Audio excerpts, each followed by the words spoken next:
Our next session is the man we were missing 2 days ago, Jonathan Fenby, who has a different view on China than what we heard from Mei Zhang and Arvind Subramaniam. He believes that it is a dragon head, but he's also aware of the snake tails. We discussed China's absolutely resurgent and surging power, and Bob mentioned how they have pulled 400 million people out of poverty, and that is not something you can take away from them, even despite the fact that they have an autocratic government. But the shrapnel from that is beginning to show.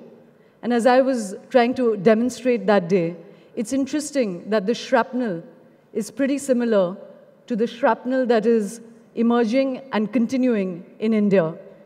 To draw out those similarities of our combined desire for growth and the combined riptides of growth, please welcome Jonathan Fenby.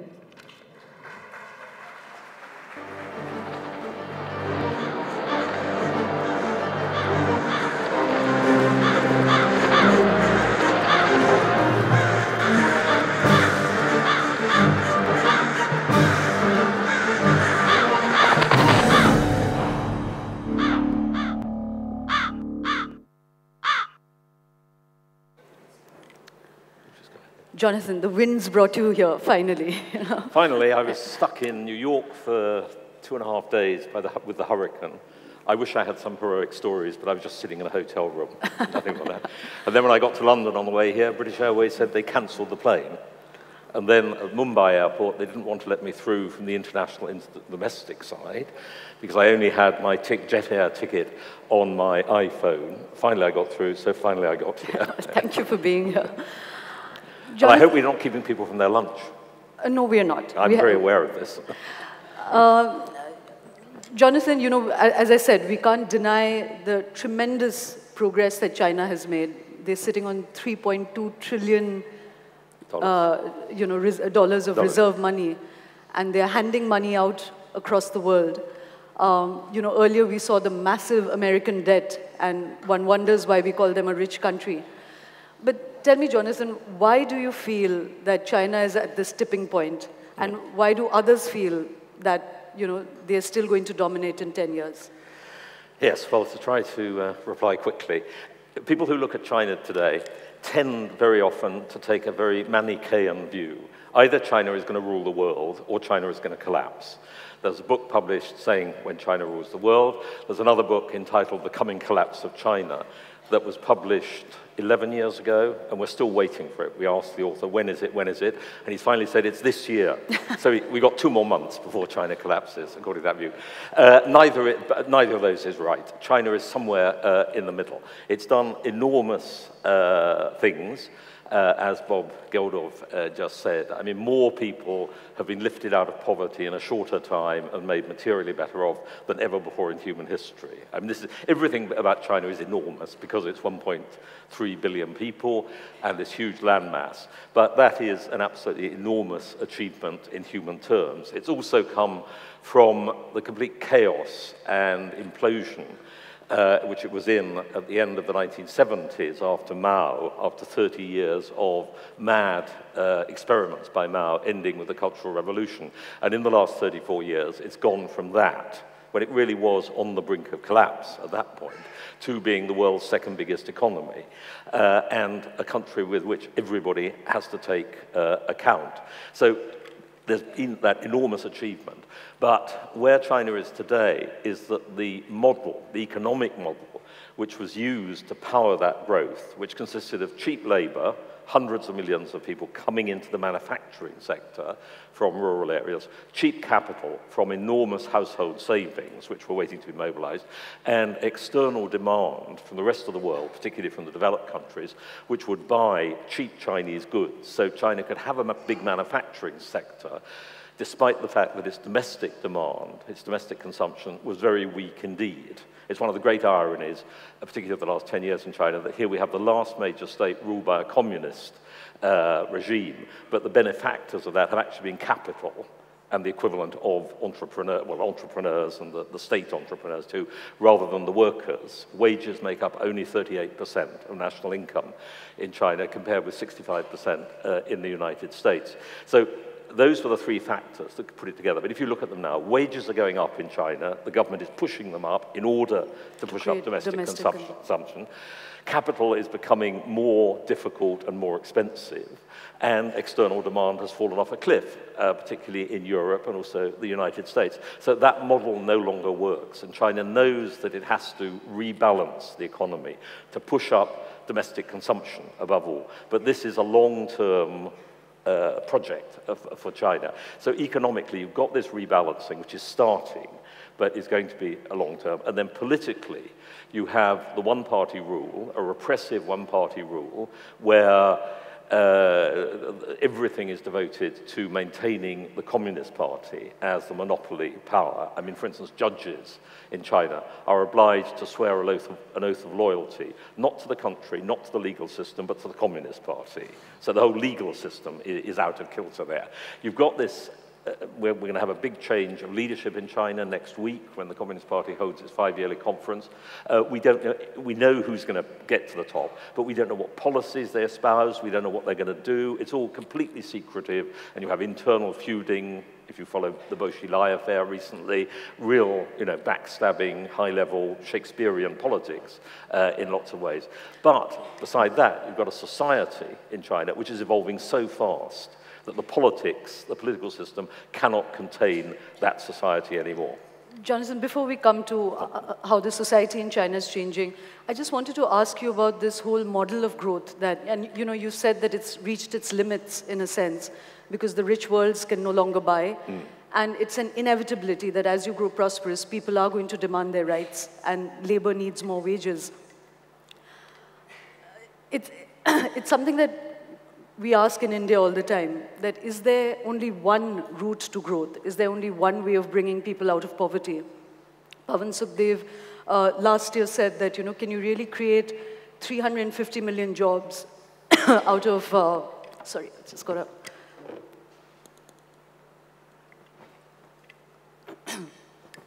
That can you really create 350 million jobs out of manufacturing, Jaguars or Peugeots or just cars, That's one strand of growth, but that parallelly, there has to be other ways of bringing people out of poverty.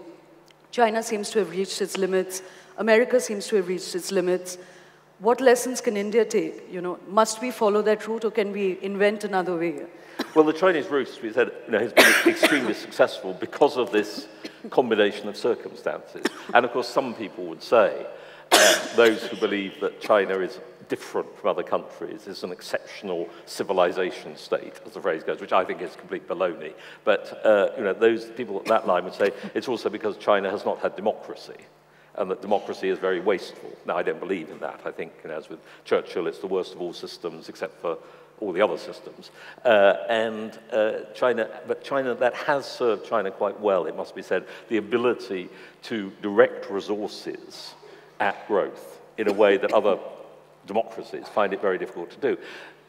This is one of the reasons, certainly, for China's success, but this also is reaching its end.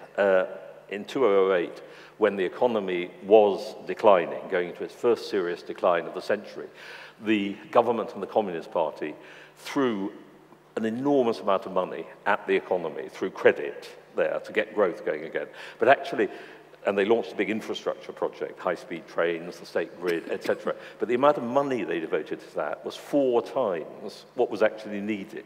So you get this vast overspending, misallocation of capital in the Chinese model. The other thing that China hasn't developed much is its services industries, and that's what we're going to see as consumption goes up, as the next thing. But it's also going to move up the value chain to stop making T-shirts and toys and start making more advanced goods, leading to a Chinese aircraft. Actually, the question I was asking is not to be trapped in that Manichaean debate, and I think every time one tries to articulate this, it sounds as if one is against industry or manufacturing, and that model, which must be concomitant. I think what one wants to ask economists every time is that, is agriculture really the unsustainable route that is made out to be, or is it just that that kind of thinking is not happening? For instance, what has China done with its agricultural sector? Is it really possible that we'll wipe out agriculture? Bob Geldof spoke of a food crisis, and I found it fascinating that we've had 2 farmers who you didn't get to hear who really don't have grand economic theories, but the simple point they were making is that you can drive us off the land, but where are you going to get your food? So how is it that we speak of a global crisis in food, and yet nobody's looking at making agriculture viable? Well, this is actually China's Achilles heel, which is hardly ever written about. I do write about it in my book quite a bit. Farming in China is very inefficient and backward. The basic reason is that the state owns all the land, and therefore the state divides up the land on a leasehold basis. People don't own the land as such, of a lot of very small plots, which may sustain individual families, but don't lead to efficient, larger-scale farming of the kind China needs. And also, as I think you said yesterday, the state can grab back the land at any point it wants and build factories or apartments or whatever else it's doing. Plus, China is very, very short of water. In the northern China, the wheat belt around Beijing, the water level is falling at a catastrophic rate. The latest wells have been dug so deep that the water brought up is reckoned to be 30,000 years old. I don't know how you date water, but there. And China this is one of the other great ironies. Here we have a regime, part of whose founding story is that it was brought to power by a peasant revolution.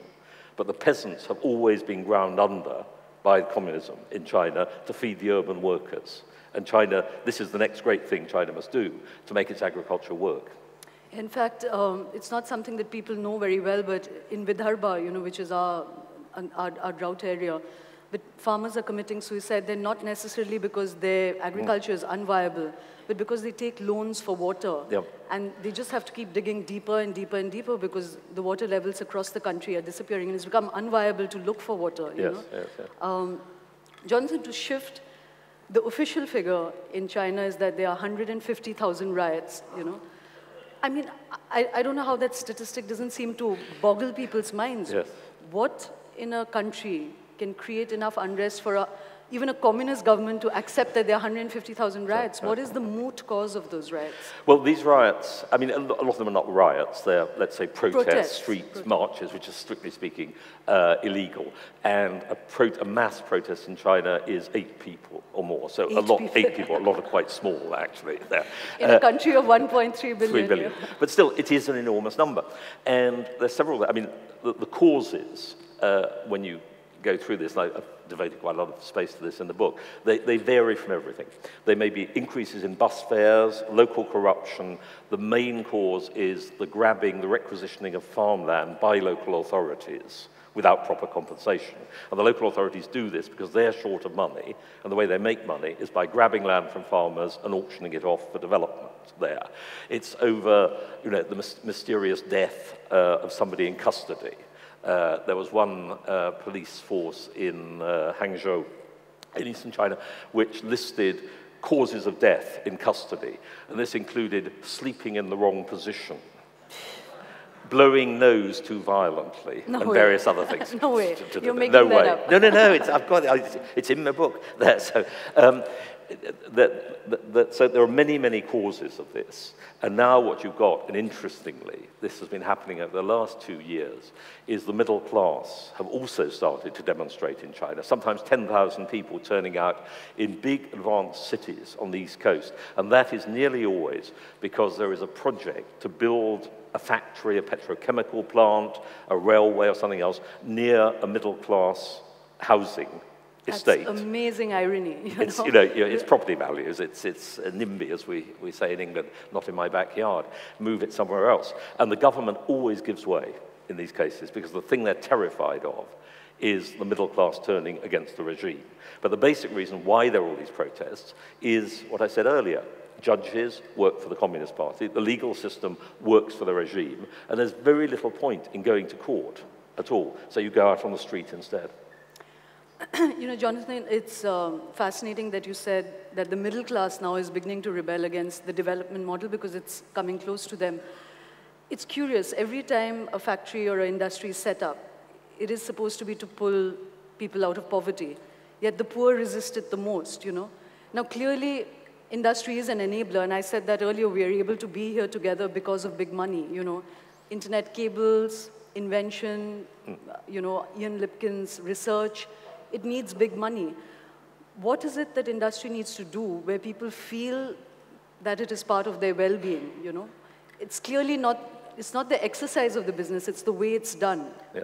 What is lacking? Is it environmental concern? Is it the fact that that is not part of the balance sheet?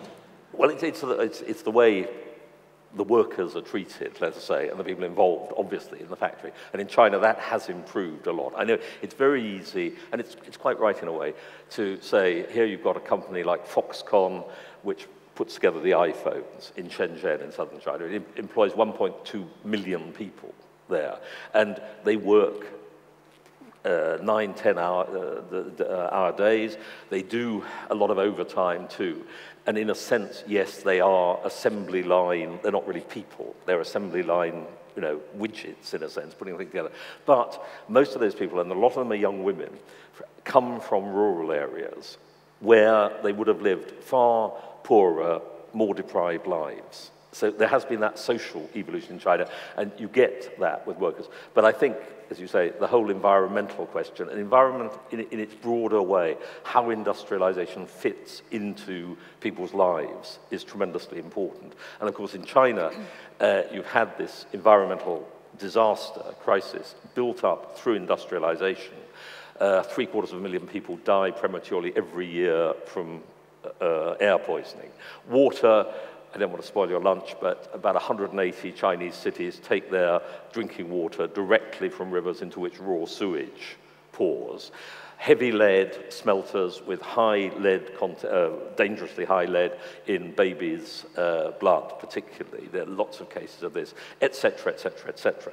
And the point is that people feel the environment is not just important from the point of view of the preservation of nature, the ecology. I mean, the Chinese have never actually liked nature very much. They have all those lovely paintings of Chinese nature, but as Mao said, we've destroyed the bourgeoisie, now we must declare war on nature, because nature was seen as confining the growth of China. But the trouble is that the disregard for the environment surrounding people's lives means that they, at some point, they start to see industrialization as a threat rather than a means of improvement. But Jonathan, that's the frustration, you know, that every time one tries to speak for the environment, it's seen as a bleeding heart cause, yes, you know? Yes, yes. And one keeps trying to drive the economic value, you know, the fact that ecology is economy, you know? So as an economist, is it really impossible for industry to be environmentally conscious and still be viable? Why is it not part of the business of business? Yeah. No, I think it is possible, indeed. But, I mean, again, since we're talking about China, China is an example of how not to do it, if you like. Because what happened with Deng Xiaoping when he unleashed the whole economic reform thing was he got local authorities and local communist parties into business, basically. So you have, let's say, a polluting factory, and there are documented examples of this, somewhere in China, and the local authority has a 30% interest in this factory.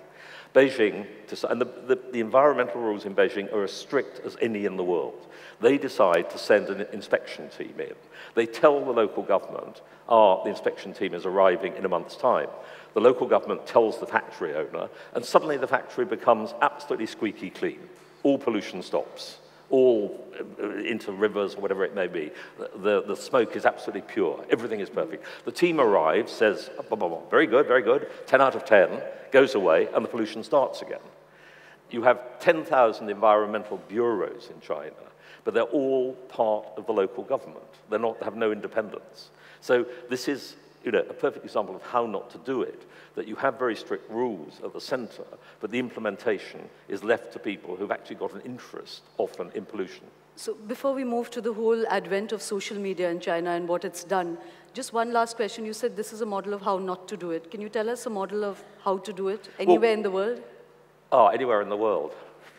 Oh, in Scandinavia. It's pretty Scandinavia. We always hold up Scandinavia that's as an size, example. You know, it doesn't pertain, of course. No, I mean, in some parts, some American environmental measures have certainly taken root. I think because you've got democracy and because a lot of people do actually see the need for a better... But if they're able to stop pollution for the time that it's being inspected, why can't that be the norm? Is it too expensive to do that? It's too expensive. I mean, I met once a power station operator in southern China, and the fines are so low that he said it was much cheaper to pay the fines than to install, ecologically friendly equipment.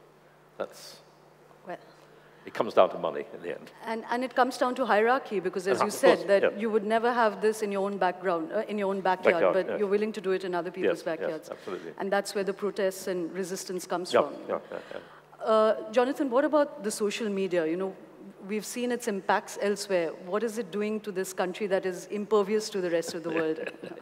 Well, I think this is the most important potential game changer in China, because what you've got is, I don't want to go on too long, but in this century, you've had the evolution of a middle class in China for the first time in Chinese history. Depends how you define them, but let's say 100 million people, roughly, mainly urban. And those people have been very well looked after by the regime.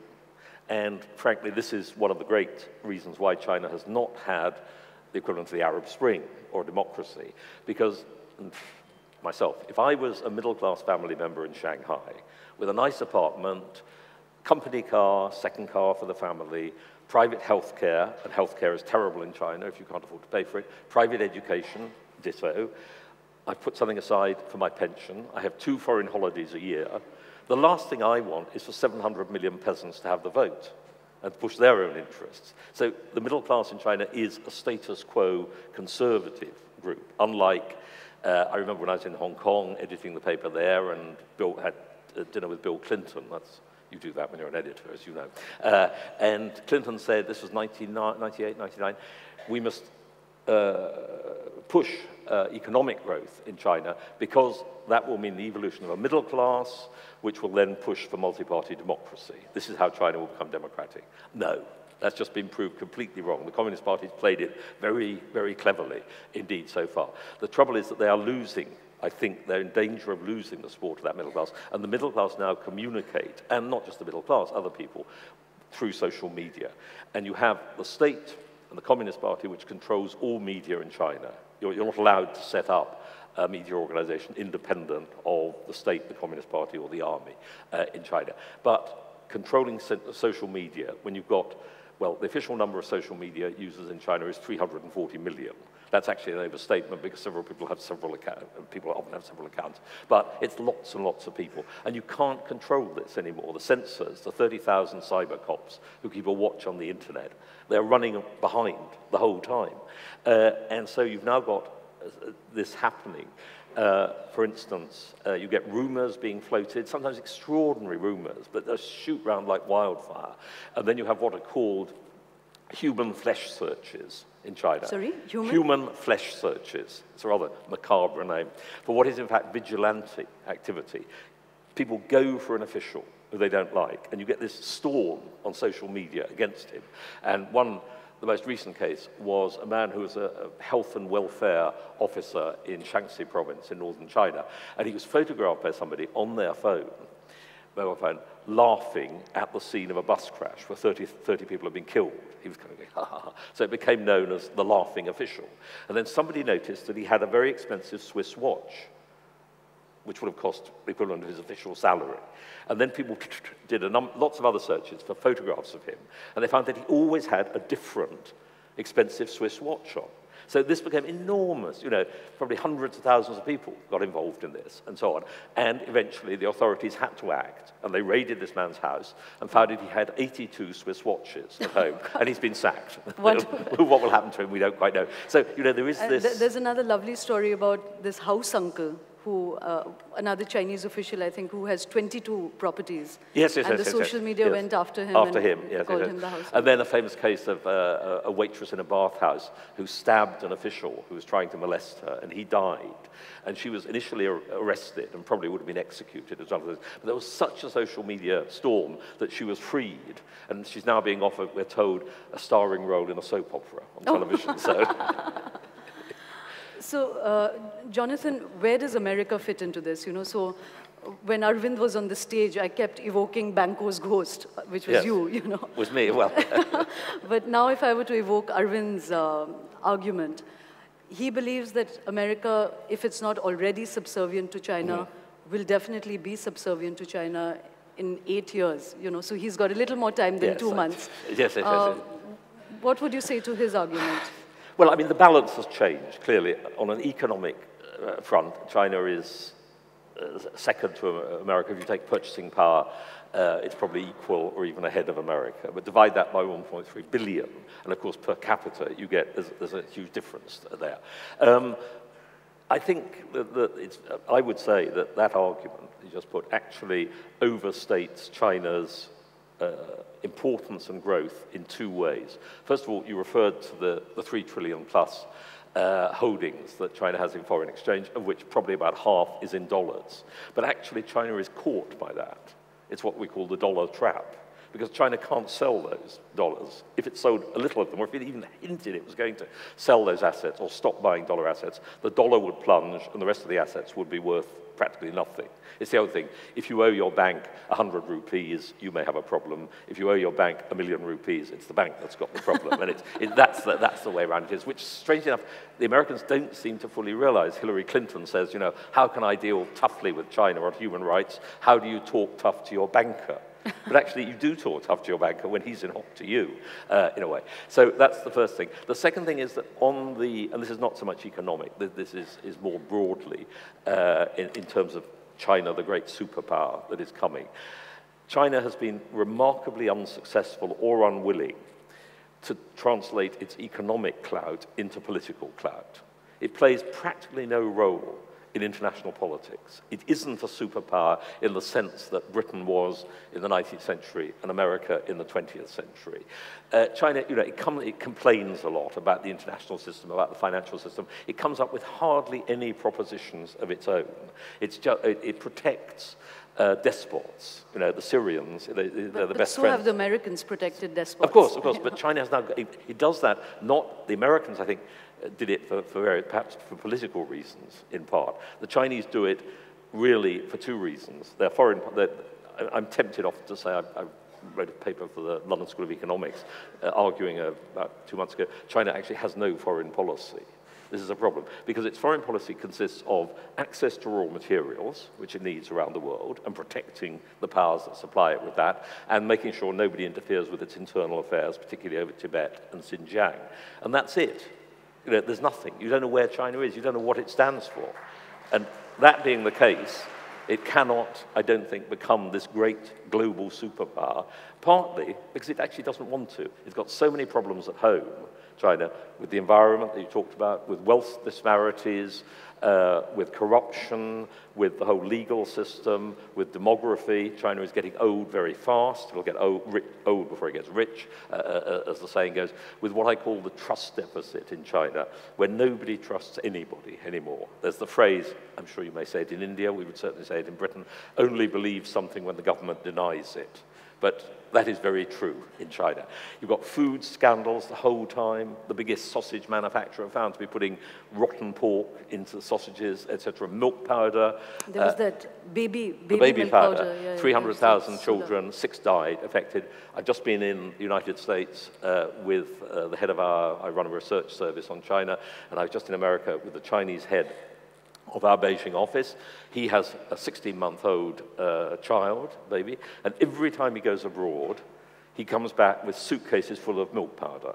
We went into a supermarket in Connecticut one day with 2 huge bags and just cleaned the shelves. Everybody was looking at us, who are these madmen, you know, taking all the baby powder? But it's that kind of trust deficit.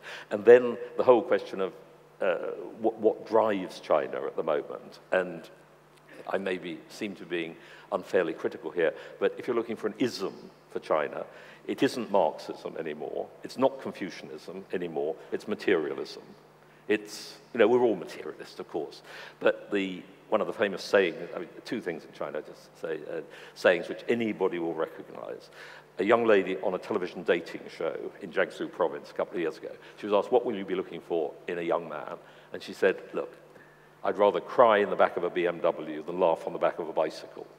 Now, a lot of us might say that too, but this is a saying you get throughout China. No, in fact, it's amazing, and it's in the spirit of honest discussion that, you know, we've had here, that Mei Zhang, who's the head of Wild China, she admitted sitting here, she said, you know, my class of people, we don't really care whether we have liberty or not, because of precisely the same reason that you said. She said, we are too comfortable and we don't care.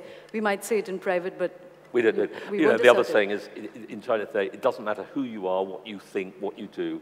All that matters is what you can afford.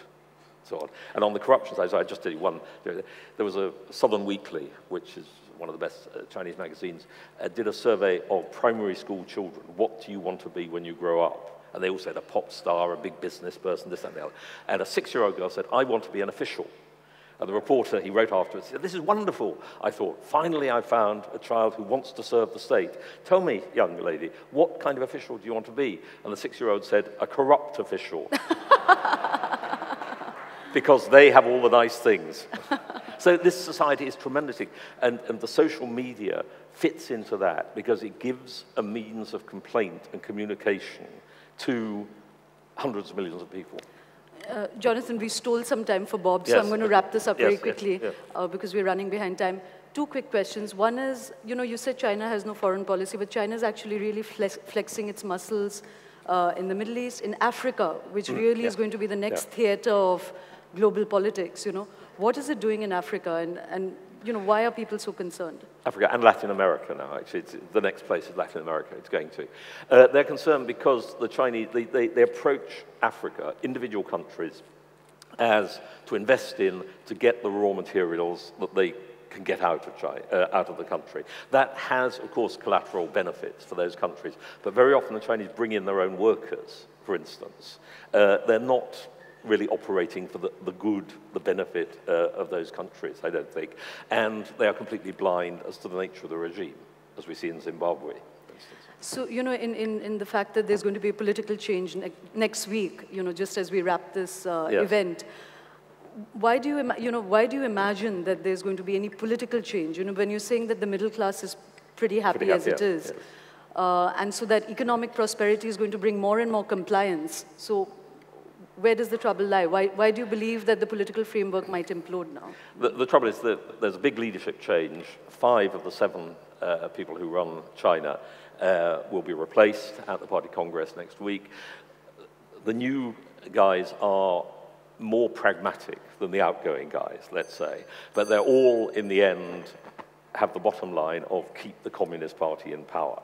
And without going too much, basically the whole economic story in China has been a political story. Deng Xiaoping took over in 1978, and he saw China was collapsing and the Communist Party was collapsing. He was a lifelong communist and a Chinese patriot, and he saw economic growth as the way of making China a great power again, but above all, of maintaining Communist Party power. And this is the problem. If the economy starts to slow down, the political leadership may run into problems precisely with that middle class because they can't deliver exactly the same return. But also I think that, there is, I say I don't want to be too broad, but there is a human spirit in China now, which you find among the middle class, despite what we said about materialism there. They are much more open. They go abroad. They know how the world works. And this constrained political system, I think at some point, is either going to have to reform itself. This isn't necessarily multi-party democracy, but it's going to have to be much more accessible, much more responsive to those social changes that are happening, or it'll risk implosion. And that's why I think in the end, probably democracy is rather a good thing, because it does avoid that crisis. And on that high note, Jonathan, thank you. Thank you, everyone, for listening in. Thank you. Sorry.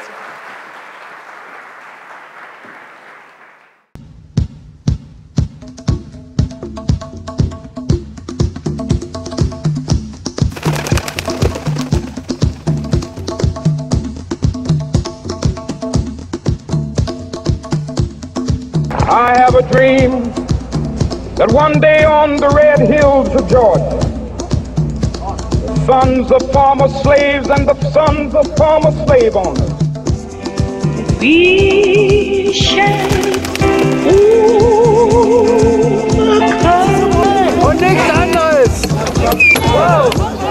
overcome.